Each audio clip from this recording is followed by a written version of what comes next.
with, I think, a lot of people is it's almost construed as background. 22 Grammys, the golden voice of country music. But in 2000, he did something that turned half his fans against him. He married Amy Grant. Both had just divorced their spouses. The Christian community called it adultery. Radio stations banned their music. Protesters showed up at his concerts with hate signs. 25 years later, the health problems keep coming. At 67, the man who had everything is watching it slip away. Vince Gill was born on April 12, 1957 in Norman, Oklahoma, into a home where law and music collided in the strangest way. His father, a federal judge, could also play the banjo, guitar, and harmonica like a seasoned bluegrass veteran. Sometimes, after courtroom sessions, Judge Gill would come home and jump into late-night jam sessions with his wife, Jiren, who played harmonica too. Vince used to lie in bed, listening to their music drift down the hallway. Neighbors still talk about those summer nights when the sound of guitars and harmonicas spilled out onto the streets. This odd mix of courtroom seriousness and porch-picking joy left a deep mark on Vince's soul. But growing up wasn't easy. Vince was born with crossed eyes. It wasn't just a minor issue. It required 2 painful surgeries.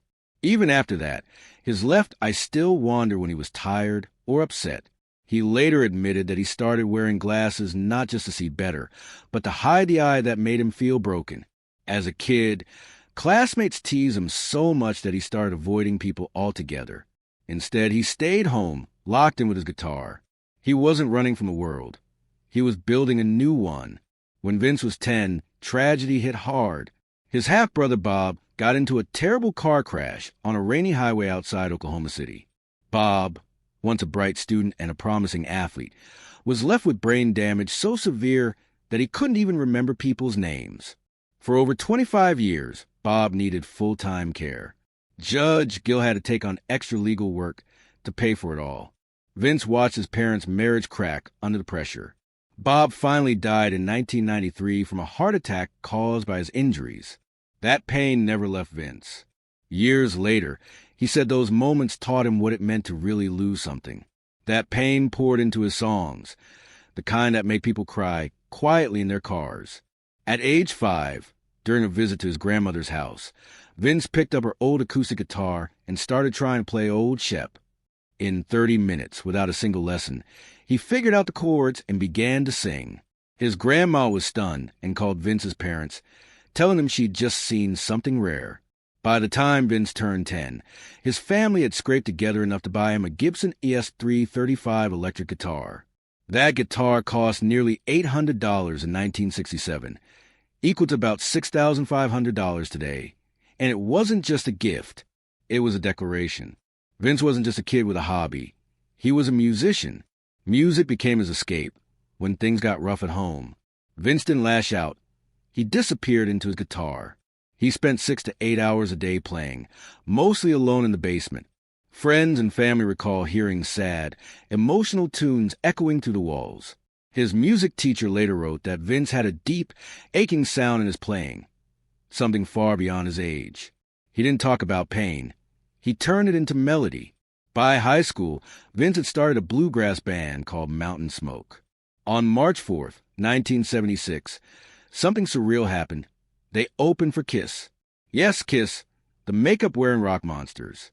The show took place at the Oklahoma City Fairgrounds, and the crowd didn't know what to make of a bunch of kids playing bluegrass.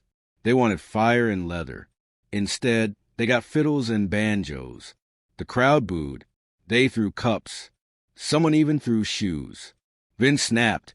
He flipped the crowd off, mooned them, and stormed off stage. It was raw, embarrassing, and unforgettable. After that chaos, the band fell apart. But Vince didn't give up. He moved to Kentucky and joined Bluegrass Alliance.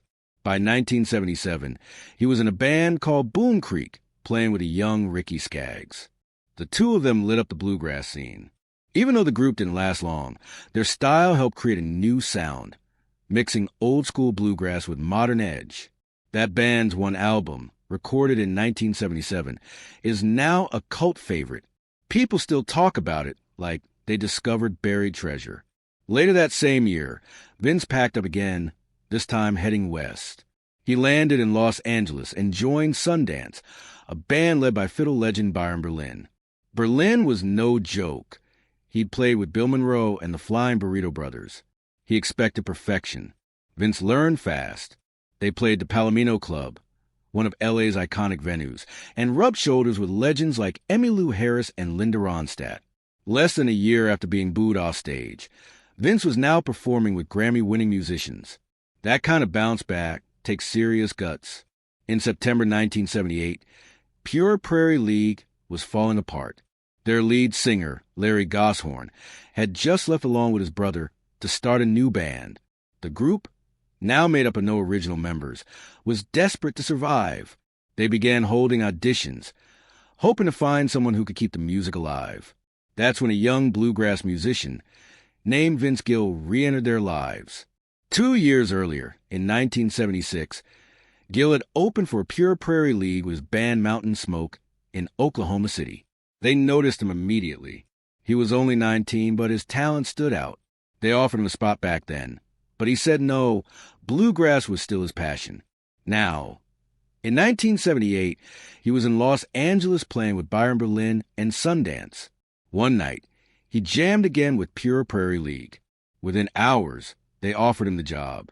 This time, he said yes. Jeff Reeder, the band's sound man, remembered it clearly. We'd seen him play in 1976, but he was committed to bluegrass. When he came back in 1978, we knew he was the one. Vince Gill became the new frontman. He wasn't just singing. He was playing guitar, mandolin, and fiddle, anything with strings. At 21, he was stepping into a bigger spotlight than ever before. By 1979, the band was recording their next album, Can't Hold Back, in Miami at Criteria Studios. It would be their 7th studio album, but the first with Gill as a full-time member. His presence changed everything. His voice added something smooth and emotional. He also started writing songs, blending country warmth with pop melodies. The band's longtime member Michael Riley said it best. He was a breath of fresh air. The album didn't become a huge hit, but it gave the band new life. And for Vince, it was the beginning of something much bigger. Then came 1980. That's when things exploded. The band released Firin' Up, and it included their biggest hit ever, Let Me Love You Tonight. The song shot up to number 10 on the Billboard Hot 100. Gill sang lead, and his voice carried the entire track. They even brought in jazz legend David Sanborn to play saxophone. It was smooth, catchy, and fresh. Vince didn't stop there. He wrote I'm Almost Ready and 5 more songs on that same album. She's All Mine, You're My True Love, Lifetime of Nighttime, I'll Be Damned, and Jam Lou. The sound had shifted. It was now softer, more polished, and leaning into country pop, and Vince Gill was leading that change. But good runs don't always last. In 1981, they released Something in the Night. It had a minor hit, Still Right Here in My Heart, but the album didn't connect like the last one. Then disaster hit behind the scenes. Casablanca Records, their label, went bankrupt and was sold to Polygram. The new owners dropped most of the roster, including Pure Prairie League. Without a label and with disappointing sales, the band was stuck. Vince Gill and guitarist Jeff Wilson left in early 1982. Gill had already caught attention as a solo artist, and soon after, he signed with RCA Records. Pure Prairie League brought in Gary Burr to replace him, but the magic was gone. The momentum was lost. Vince's time with the band was over, but his solo journey was just beginning. During this same period, something else happened that would shape his life forever. In California, while building his music career, Vince met Janice Oliver. She was part of the country duo Sweethearts of the Rodeo. They started out as friends in the music scene, but things quickly grew serious. In 1980, they got married. 2 years later, on May 5, 1982, their daughter Jennifer Jiren Gill was born. In 1982, Vince Gill thought he was on the verge of something big. His song Let Me Love You Tonight had gotten attention, and he felt sure his solo career was about to take off. So when Rodney Crowell invited him to join his band, the Cherry Bombs, Gill said no. He wanted to make it on his own, but the music world can be cruel. As the year went on, his momentum faded. His songs didn't chart.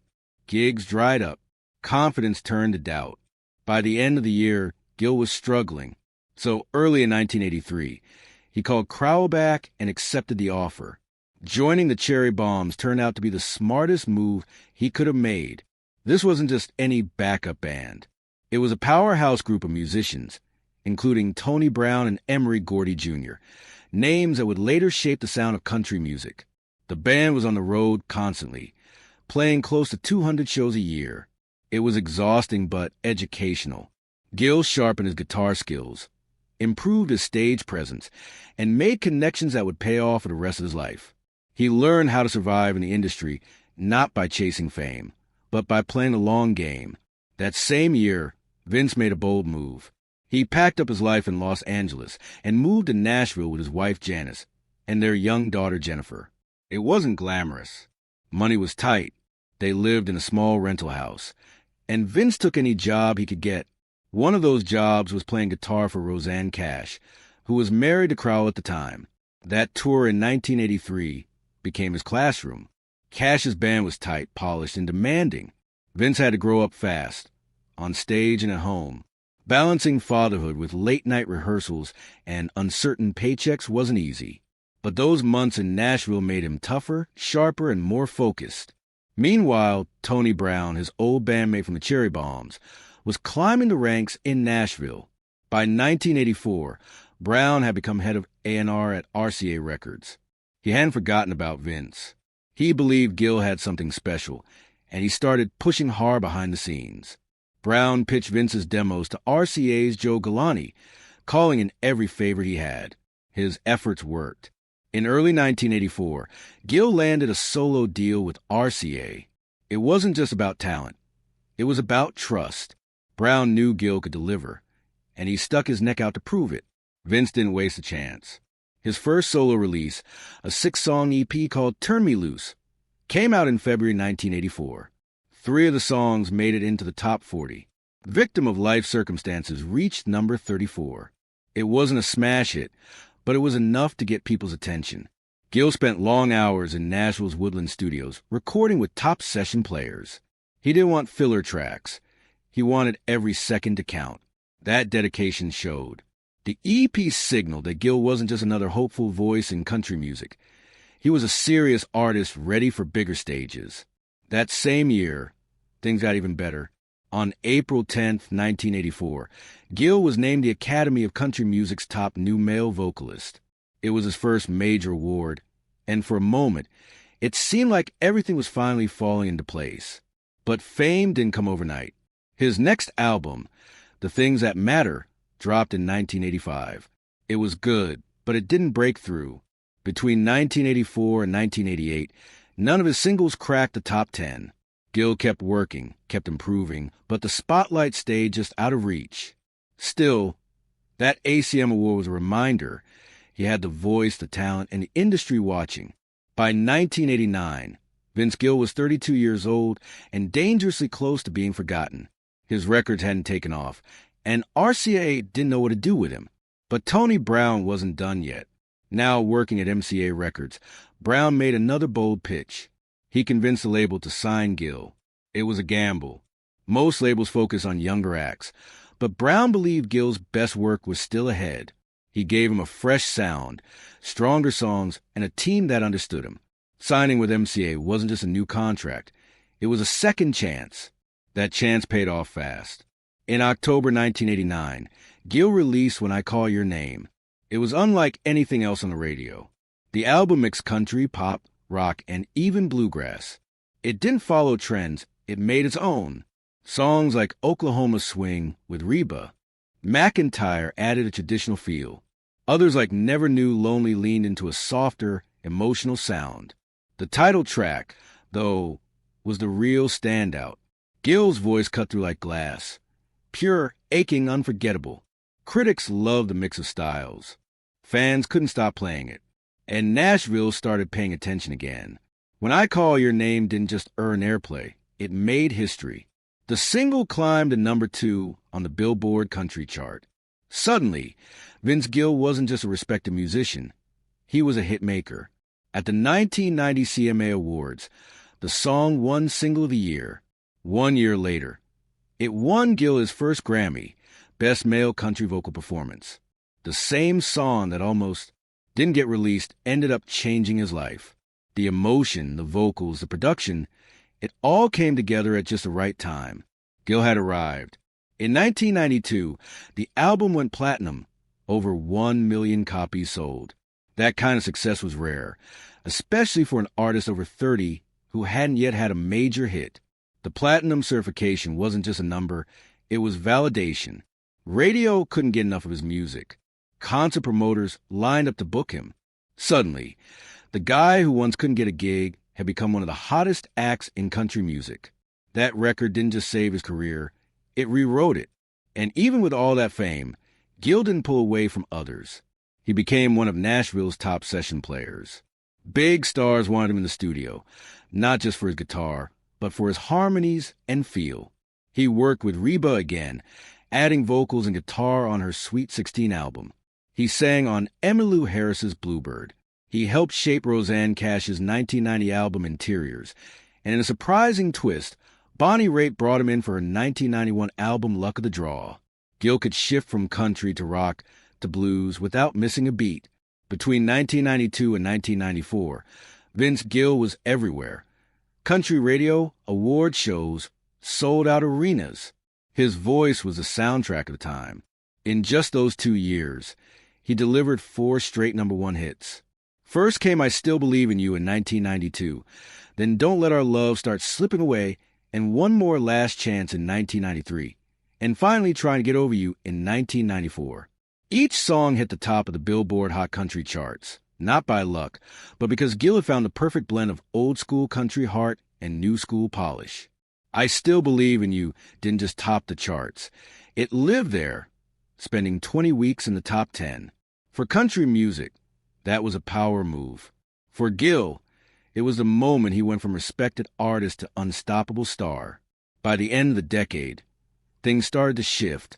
In 1998, he released The Key, an album that sounded different because it was different. It was about the end of his 17-year marriage to Janice Oliver, and every track was laced with raw honesty. Songs like The Key to Life and Kindly Keep It Country stripped away the polish and showed a man dealing with heartbreak and change. The album pulled in universal praise. Critics called it his boldest work yet. It didn't match the sales of his earlier records, but it didn't need to. The Key wasn't just another hit. It was a turning point, the close of his biggest chapter, and the start of something more personal. But Gill's private life wasn't just influencing his music. It was making headlines. In 2000, he married Amy Grant, the queen of Christian pop. She had sold over 30 million albums and won 6 Grammys by that point. Fans of both stars were stunned. Gill had just finalized his divorce in 1998. Grant had divorced her husband, Gary Chapman, in 1999. The timeline raised eyebrows. The two had met back in 1993, while still married to other people, and rumors of chemistry had followed them ever since. When they finally went public as a couple, it sent shockwaves through both the country and Christian music scenes. For some fans, it wasn't just gossip, it was betrayal. Grant's fan base in particular took it hard. She had been a symbol of wholesome, faith-based music for decades. Her songs were played in churches and youth groups. She wasn't just a singer, she was a spiritual icon. So when news of her divorce and remarriage hit, many of her Christian fans turned on her. Some radio stations even stopped playing her music. Others said they felt like they were mourning for her very soul. The backlash exposed something deeper, how fragile the pedestal can be when a religious figure dares to be human. Then in 2013, the past came roaring back. Vince Gill was scheduled to perform at the Kaufman Center in Kansas City. Outside the venue stood a group of protesters from the Westboro Baptist Church. Their signs were blunt. God hates adultery, and Vince Gill took another man's wife. They weren't just picketing. They were attacking his marriage to Grant years after fact. Most celebrities would have ignored them. Gill didn't. Instead, he walked right up to them, calm but direct. He confronted the protesters face to face. One of them shouted, "What are you doing with another man's wife? Don't you know divorce plus remarriage equals adultery?" Gill didn't flinch. Jesus also said a lot about forgiveness, About grace, he shot back. You guys don't have any of that. The moment was caught on video and went viral almost immediately. Fans praised his courage. Others applauded the way he handled hate with truth and dignity. In 2020, Vince Gill went to a cardiologist appointment with his wife, Amy Grant. It was meant to be a routine visit for her, but strangely both of them were flagged for further testing. That's when Gill found out he had a rare heart condition called PAPVR, partial anomalous pulmonary venous return. Less than 1% of people have it, and many never know. In his case, some of the veins in his lungs were sending oxygen-rich blood to the wrong side of the heart, forcing it to work harder for decades without him knowing. It could have led to sudden heart failure, but somehow he'd survived with all this. Time. Just weeks later, life threw another punch. Both Gill and Amy needed open-heart surgeries, back to back. Amy went in first, and Gill followed shortly after. This happened in the middle of the pandemic, when hospitals weren't allowing visitors. So instead of being there for each other, they were recovering alone. Gill later said those days were some of the loneliest of his life. But that brief moment when he was allowed to see Amy, he said it felt like a weight had been lifted. Together, they pushed through a year filled with pain, surgeries, and silence. Then came 2022, and tragedy struck again. Amy was riding her bicycle near a golf course in Nashville when she lost control and crashed. She was knocked unconscious for 10 minutes. When help arrived, she had suffered a traumatic brain injury. Memory loss hit her hard, and soon doctors found a growing cyst in her throat. It was so serious, she needed 5 hours of surgery to remove it. Afterward, she couldn't sing the way she used to. She had trouble walking straight, and joked that she felt drunk even when she wasn't. But Amy, always resilient, kept moving forward, calling herself an old car that had been dented and repainted. And Vince, he never left her side. In early 2023, Gill stepped back from 3 big concerts. Not because he wanted rest, but because Amy needed him. Her recovery from a bike crash and the throat surgery wasn't easy. Vince said it felt like they just couldn't catch a break, one disaster after another. Still, he stayed by her, helped her walk through the toughest days, and put her healing first. Fans praised him, calling it true love in action. But even outside of all this, Gill had his own health battles. His vocal cords developed polyps that made singing painful. He underwent therapy and surgeries just to keep doing what he loved. Then came the chronic back pain, forcing him into physical therapy and diet changes just to get through a day. Arthritis made things worse, and eventually he had to cut back on touring. But he didn't stop. He adjusted, worked around it, and found ways to keep going. And then came something no one expected. In late 2022, a 75-year-old woman named Joyce posted a harmless comment on Vince Gill's Instagram. Just a fan hoping he'd come to Boston. What followed was a nightmare. Scammers pretending to be Gill reached out to her privately. They moved the chat to Telegram and convinced her they were in love.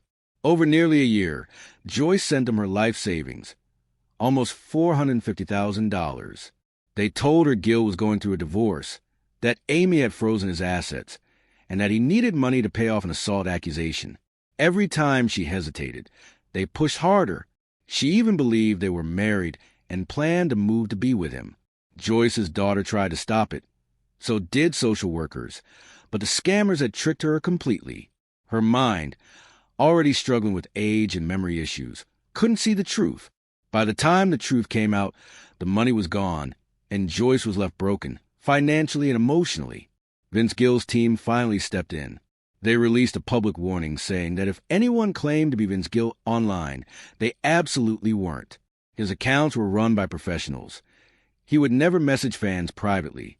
But by then the damage was already done. Joyce's case wasn't the only one.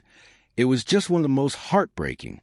In May 2025, Vince had another health scare. This time it was kidney stones. Painful enough to send him to the hospital. He had to cancel shows in Birmingham and St. Louis. His daughter Jenny told fans he was recovering, but it had been scary. Gill, known for always showing up, had to step back again, and fans understood. They flooded social media with prayers and messages, reminding everyone that behind the fame was a man who had been through more than most. Still, Even with all these setbacks, Vince wasn't slowing down. In May 2025, he kicked off a massive summer tour, his biggest in years. It wasn't just any tour. It marked 50 years since he left Oklahoma in 1975 to chase his dreams. The tour would hit over 30 cities, ending with 4 emotional nights at the Ryman Auditorium in Nashville, a place Gill considers sacred.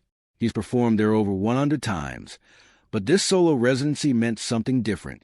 It was a victory lap. By 2025, Vince Gill had become more than just a country music star. He had outlasted fads, survived serious illness, supported his wife through the worst moments of her life, and still returned to the stage with his heart wide open. His shows were packed, and his voice, repaired and preserved, was still as soulful as ever. And he didn't come alone. For this tour, Gill assembled an 8-piece band filled with Nashville's best. Jim Moose Brown on keys, Wendy Moten with vocals that could shake the walls, Tom Bukovac on guitar, and a full lineup of legends who had played with the biggest names in the business. These weren't just background players. They were family. The chemistry on stage was real. They joked, traded solos, and lifted each other up, just like Gill had lifted everyone around him over the past few years.